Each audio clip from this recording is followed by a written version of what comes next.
नमस्कार दोस्तों, आप सभी का स्वागत है। और आज हम लोग कानून का एक बहुत ही इम्पोर्टेंट टॉपिक को कवर करेंगे और इस टॉपिक का नाम है सिविल कोर्ट और क्रिमिनल कोर्ट में अंतर। अनेक लोगों को दोनों में कंफ्यूजन होता है कि सिविल कोर्ट कौन सी होती है, मतलब दीवानी न्यायालय क्या होती है, दीवानी अदालत क्या होती है, और उसी प्रकार क्रिमिनल कोर्ट यानी फौजदारी कोर्ट कौन सी होती है, आपराधिक कोर्ट क्या होती है, और दोनों कौन से मामले में सुनवाई करती है और दोनों के अधिकार क्या होते हैं, दोनों कोर्ट क्या आदेश देती है, इनके बारे में आज हम सभी लोग चर्चा करेंगे। तो आप सभी का स्वागत है। Today we are going to cover criminal court versus civil court, यानी आज हम सभी दीवानी अदालत और फौजदारी अदालत के बीच के अंतर को समझेंगे। दीवानी फौजदारी उर्दू शब्द है, इसी को हम इंग्लिश में यदि हिंदी में कहें तो दीवानी के लिए व्यवहार न्यायालय कहा जाता है, व्यवहार यानी सिविल कोर्ट, और इसी प्रकार फौजदारी को हिंदी में आपराधिक कोर्ट कहा जाता है, जिसे हम कहते हैं क्रिमिनल कोर्ट। तो क्रिमिनल कोर्ट कौन से मामले सुनती है, सिविल कोर्ट कौन से मामले सुनती है, दोनों क्या क्या आदेश दे सकते हैं, इन सभी के बारे में आज हम सभी चर्चा करते हैं। तो सबसे पहले कोर्ट की हम बात करें। कोर्ट को अदालत कहा जाता है उर्दू में, और हिंदी में इसे न्यायालय कहा जाता है।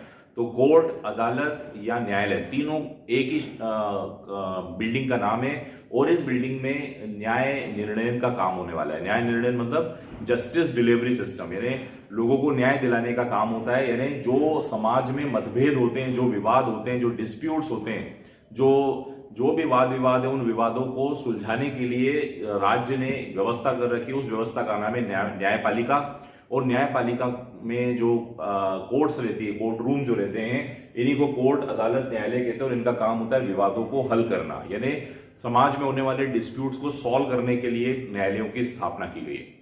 तो न्यायालय जो है अपने मन से निर्णय नहीं देगी। न्यायालय के लिए कानून बनाए हुए, कानून के सिद्धांतों के अनुसार, विधि के सिद्धांतों के अनुसार न्यायालय निर्णय देती है। और न्यायालय जो है पक्षकारों के यानी जो पार्टीज उसके सामने आती हैं, उन पार्टीज के अधिकारों यानी राइट्स, लाइबिलिटीज, ड्यूटीज, इन सबको तय करती है कि किसी व्यक्ति का अधिकार है कि नहीं। उदाहरण के तौर पर मान लीजिए एक प्लॉट है, उस प्लॉट पे मिस्टर ए कह रहे हैं कि ये प्लॉट मेरा है, और मिस्टर बी कह रहे हैं प्लॉट मेरा है। तो इन दोनों के बीच में किसका अधिकार है, उस प्लॉट पर किसका अधिकार है, इसको तय करने का काम न्यायालय का होगा।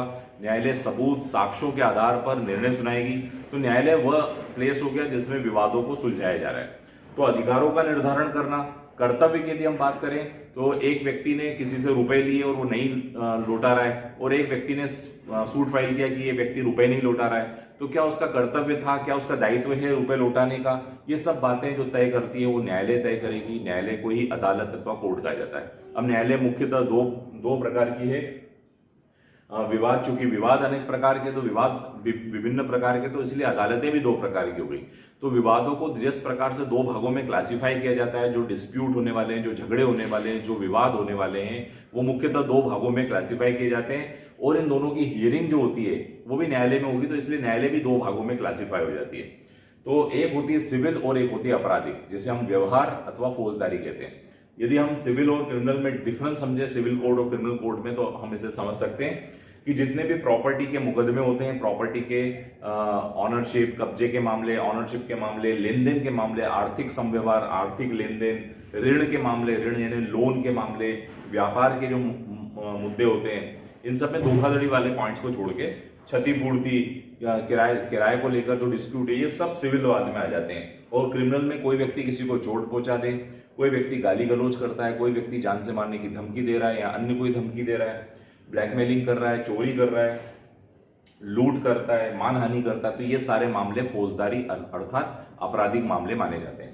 सिविल में एक और इंपॉर्टेंट बात है कि सिविल में न्यायालय क्षतिपूर्ति का आदेश देती है और व्यक्ति के दायित्वों को तय करती है। मतलब सिविल कोर्ट में लायबिलिटी तय होती है और क्षतिपूर्ति के आदेश दिए जाते हैं। क्षतिपूर्ति मतलब मुआवजा देने के आदेश दिए जाते हैं। लेकिन यहाँ न्यायालय दंड देती है, इसलिए इसका नाम दंड न्यायालय होता है। और यहाँ पर न्यायाधीश होता है, यहाँ मजिस्ट्रेट होता है। यहाँ जो व्यक्ति बैठता है, जो निर्णय सुनाता है, उसे दंडाधिकारी कहते हैं, दंड देता है। तो दंड देना और व्यक्ति को दोषी ठहराना कि आप दोषी हो। यहाँ पर सिविल कोर्ट जो होती है, ये कोर्ट स्टे टाइप ऑर्डर देती है कि स्टे देना या कोई आदेश देना, तो न्यायालय स्टे वगैरह के आदेश देती है। लेकिन यहाँ पर पुलिस में मामला जाता है सबसे पहले, फिर पुलिस कोर्ट में लेकर आती है और कोर्ट उसके बाद सजा सुनाती है। तो इस प्रकार से क्रिमिनल कोर्ट में अलग तरीके से मामले को लिया जाता है। इधर इधर अधिकारों की रक्षा की जाती है, दीवानी मामले जो रहते हैं, दीवानी कोर्ट लोगों के अधिकारों की रक्षा करती है। लेकिन यहाँ पर मुख्य काम होता है शांति व्यवस्था बनाए रखना, समाज में peace and order, law and order situation को मेंटेन करना। यहाँ पर पक्षकार ही कोर्ट जाता है, यानी जिसके अधिकार का उल्लंघन होता है उस व्यक्ति को कोर्ट जाना पड़ता है। यहाँ पर राज्य अपराध जो होते हैं राज्य के खिलाफ माने जाते हैं, इसलिए पुलिस न्यायालय में जाती है अपराधी के खिलाफ। तो मित्रों, ये है अंतर सिविल कोर्ट और क्रिमिनल कोर्ट्स के बीच में। I hope you enjoyed this lecture. Kindly subscribe my channel law easy. Thank you so much.